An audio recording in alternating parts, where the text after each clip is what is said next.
Welcome to Emma's Top 10 and thanks for watching. In this video, we are taking a look at the top 10 African billionaires in 2019. The billionaires on this list either started their businesses from scratch or inherited their wealth from their families. Either ways, the people on this list have worked their way to becoming some of the richest people on the planet. If you're new here, welcome. Be sure to subscribe and turn on notifications so you don't miss any of our videos. These are the top 10 richest people in Africa. Number 10. Mohamed Dewji, net worth $1.9 billion. Mohamed Dewji is a Tanzanian businessman and chief financial officer of Meteor Group, one of the largest privately owned conglomerates in Tanzania. Meteor Group of companies deals in various sectors such as banking, agriculture, real estate, transport and telecom. He was born on the 8th of May 1975. That makes him the youngest billionaire in Africa at 44 years old. Number 9. Aziz Ahanok, net worth $2.1 billion. Aziz Ahanok is a 58-year-old Moroccan businessman. He is the CEO of Aqua Groups, a Moroccan conglomerate which deals principally in oil and gas. He takes the 9th position of the richest man in Africa in 2019. Number 8.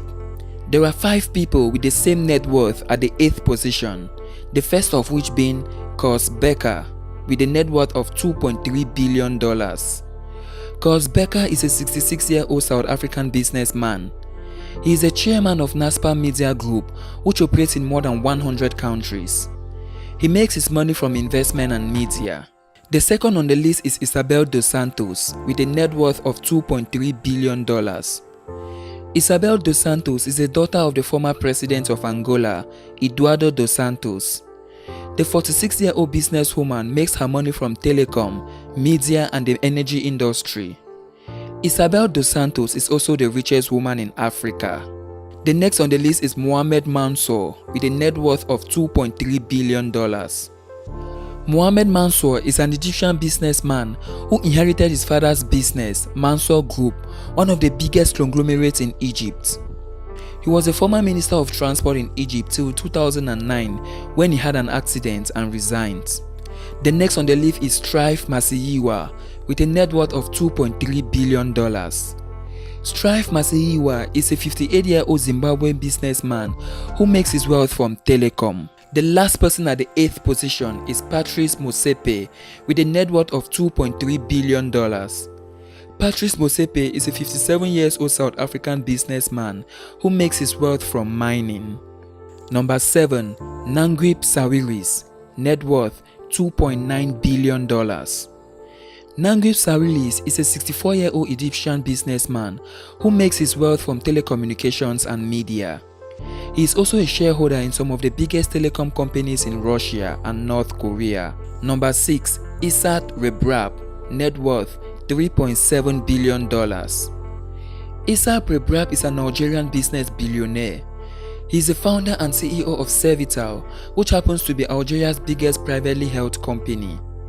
The company has one of the world's largest sugar refinery, with a capacity of producing more than 2 million tons of sugar per year.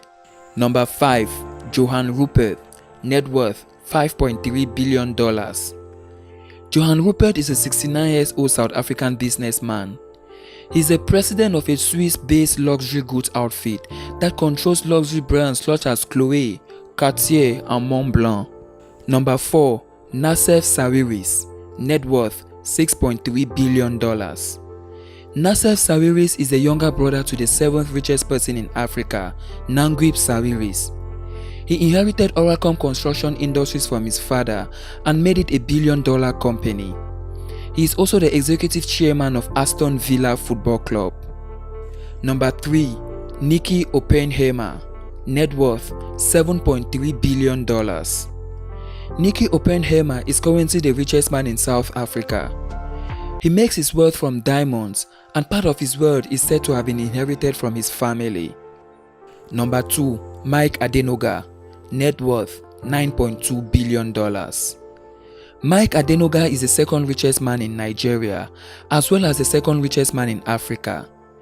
The 66-year-old Nigerian billionaire is the founder and CEO of Globacom, one of the leading telecom companies in Nigeria. He also has shares in Equatorial Trust Bank as well as Corn Oil. And the richest man in Africa goes to Aliko Dangote. Aliko Dangote needs no introduction.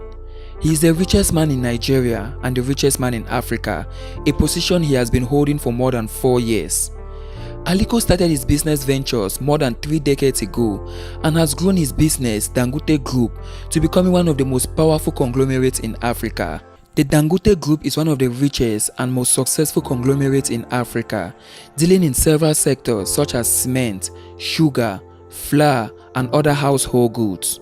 Most of the billionaires in Africa are businessmen. So start your own business today and stand a chance of featuring on this list in the future. Thanks so much for watching this video. If you did enjoy the video, do well to give it a thumbs up and do not forget to subscribe and share with your friends. Did you ever think you'd be the 51st richest man in the world and the richest man in Africa? And how does that feel? Really, no, not at all. You know, I've never really even thought of making it to the Pops list. That is to start with, but you know, I'm really grateful to God that I'm there. But you know, it is also tough to be there. When you are there, then you really have to make sure that you don't get thrown out of the list. And what would you say the key secret to your success has been? Hard work. I believe that, you know, we're a very focused company. We don't really go into things that we don't understand. You know, any business that I don't understand it well, I don't do it at all. And that's really why, you know, why we're successful. So you talked about hard work. You know, some rumors out there that you work very long hours during the day, in excess of 12 hours a day. So how do you balance both your professional life and your personal life? To start with, I don't really work 12 hours a day. I think I work at least 18 hours a day. Okay. Wow. Yes, I do. I do. Okay. I do. I mean, you know, on weekends, I don't work at all. Okay. I'm an artist, I'm a singer, and music is what drives me. So when you have a hectic work schedule, what do you listen to music? What kind of music do you listen to inspire you? It depends, you know, it depends on my mood, really. Sometimes I like to go out there and listen to local music. I don't know whether you know what it's called, King Soniade. Oh, yes. There's nobody in this world that doesn't really like to hear music. I'm sure even the late Osama, I'm sure even as fanatic as he was, I'm sure he was listening to music. Yes, you know. I'm wondering if you can run through some of the key factors that make Africa one of the best places to succeed in business, and maybe some of the things that make it also the hardest place to succeed in business. Well, Africa, you know, the thing is that most of what you hear about Africa, you know, some of them are actually just hearsay. It's just perception of people that some of them, they are too lazy to find out whether Africa is really good or bad. They must have heard from somebody saying that, look, Africa is not a good place to do business, it's tough. But things have actually changed, and we're the only continent that's really been growing at about 5% of GDP. You know, so the area where you need to go in and invest and make money definitely is, you know, Africa. So coming from where you were as a young man starting off business and seeing the youth of today, what do you think is the difference between when you started out then and where we as young people are now? Well, the problem with some of our younger generation today, they just want to jump and see themselves up there, you know, overnight. It doesn't really happen. What you need to do is to be very focused as a person and be dedicated to whatever that you are doing. It is not really good for you to now go and try something, then after a month you just say, no, it doesn't work. You jump into something else. I think you need to be very focused in what you are doing. Once you believe in what you are doing, you see, you should not take your either business or job as something that you must do. Okay, you must take it as it's part of your hobby. If it's part of your hobby, then you do it better. In Nigeria, it's assumed that there are just two different classes, just the rich and then the poor.